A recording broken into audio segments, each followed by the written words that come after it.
সাদা ট্যাক্সি আর হলুদ ট্যাক্সি, কলকাতার বিখ্যাত হলুদ ট্যাক্সি। আজকে আমরা উঠবো এটাতে।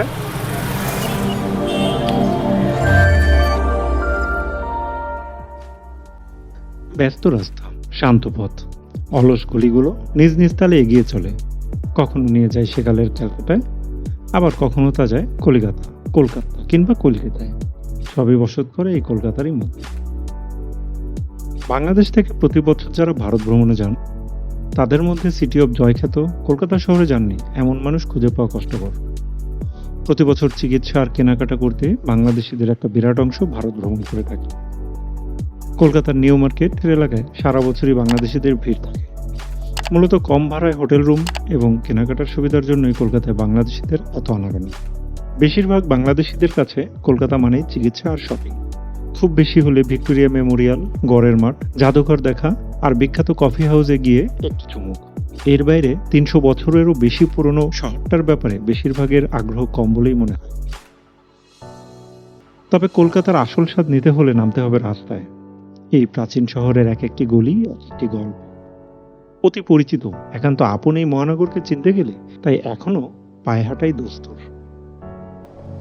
আজ আমরা কলকাতার অলিগলিতে ঘুরে বেড়াবো অনেকটা উদ্দেশ্যহীনভাবে, কখনো নিউ মার্কেটের সামনে দিয়ে, কখনো মেট্রো রেল করে, কখনো বড় বাজার, আবার কখনো চাঁদনি চক।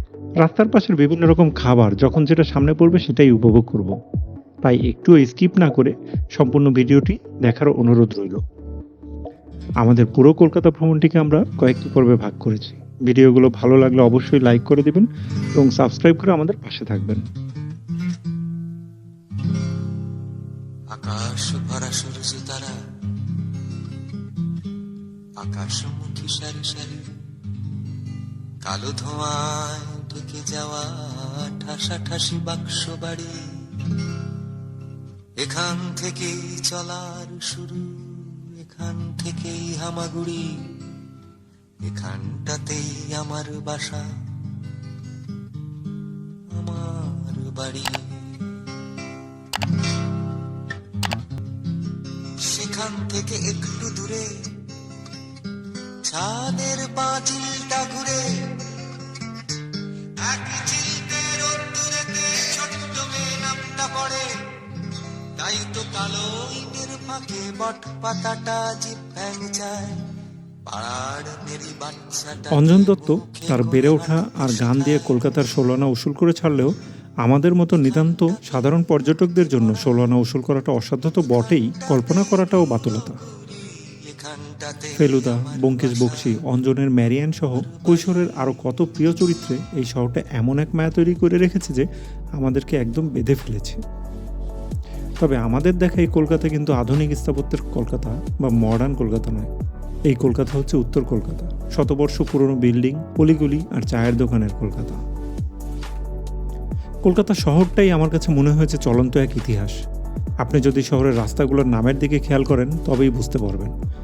যেমন Mahatma Gandhi road, Vivekananda road, Maulana Shaukat Ali street, Bankim Chatterjee street, Keshabchandra Sen street, Bipin Bihari Ganguly street, আরও কত কত নাম।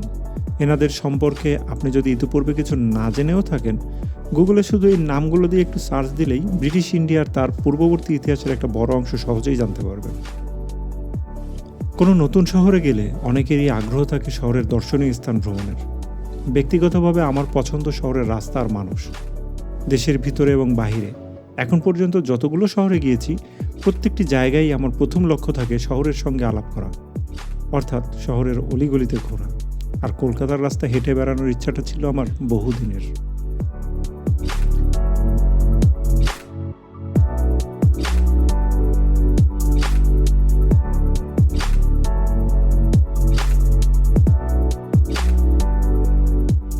নিজে খাদ্যরসিক বলে খাবার কথাটাই আগে বলি।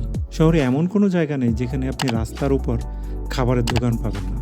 হালা মহলে যাকে স্ট্রিট ফুড বলি তার ছড়াছড়ি পুরো শহরটাতে। বাঙালি খাবার থেকে চাইনিজ, ভারতের বিভিন্ন অঞ্চলের খাবার কি নেই, প্রত্যেকটি খাবারই আপনার সাধ্যের মধ্যে। ভালো দামি রেস্তোরাঁর অভাবও নেই। রাস্তার পাশে 30 থেকে 40 রুপি খরচ করে দিব্যি আপনার লাঞ্চ বা ডিনার হয়ে যাবে। আরেকটা জিনিস হচ্ছে কলকাতার মিষ্টি। এটার স্বাদ বর্ণনা করার সাধ্য আমার নেই। শুধু এটুকুই বলবো, পাড়ার দোকানের মিষ্টান্ন চেখে দেখার পর আপনার এর স্বাদ বর্ণনা করার ইচ্ছা হবে, কিন্তু আপনি ভাষা খুঁজে পাবেন না। শহরের প্রায় প্রতিটি জায়গাতেই আপনি তাজা ফলের রস পাবেন, বিশেষ করে কমলার মাল্টার জুস। আপনার সামনেই ফল থেকে নিংড়ে গ্লাসে করে পরিবেশন করবে এক ফোঁটা পানি কিংবা চিনি ছাড়াই, যেটা আমাদের ঢাকায় চিন্তাও করতে পারি না। দাম গ্লাসের সাইজ অনুযায়ী 30 থেকে 50 রুপির মধ্যে। আগেই বলেছি, অলিগলিতে ঘোরা আমার পছন্দের কাজ। বাংলাদেশে আমার মতো যারা মফস্বল শহরে বেড়ে উঠেছেন তারা বুঝবেন পাড়া আর পাড়ার রাস্তার টান। মফস্বলের এক একটা রাস্তা যেন এক একটা গল্প। ছেলেবেলার সেই ছবির এক ঝলক আমি পেয়েছি কলকাতাতেও।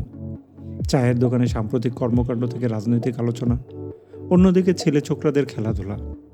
একদম সেই পাড়ার গলি, চায়ের দোকান, 100 বছরের পুরনো বাড়ি, দাঁড়িয়ে খানিক চিরিয়ে নিয়ে মাটির ভারে চা পান, আবার হাঁটা। এভাবেই গলির পর গলি ঘুরেছি। ব্রিটিশ আমলে তৈরি করা বাড়িগুলো প্রতিনিয়ত জানান দিচ্ছে ইতিহাসের। ভেঙে ভেঙে পড়বে করেও ঠিক দাঁড়িয়ে থাকা ভবনগুলোই যেন শহরটার জ্যেষ্ঠ নাগরিক। আপনাকে দেখাবে তার বহুদিনের স্মৃতি, রাস্তাগুলো বলবে ঐতিহাসিক চরিত্রের কথা। কলকাতা শহরটাকে যদি আমার মতো করে দেখতে চান, আপনাকে কষ্ট করে এই শহরটা একবার পড়তে হবে, ব্যাস, তারপরে শহরই আপনাকে নিজের পথে নিয়ে যাবে। কিন্তু যারা অলিগলি ঘুরতে চান না, তারা সোজা বাস, ট্রাম, মেট্রো করে গন্তব্যে চলে যাবেন। ট্যাক্সিও নিতে পারেন। আগে থেকে ঠিক করে নেবেন কোন এলাকায় যাবেন। গুগলে ওই এলাকার ম্যাপটা একটু দেখে নিলেই হবে।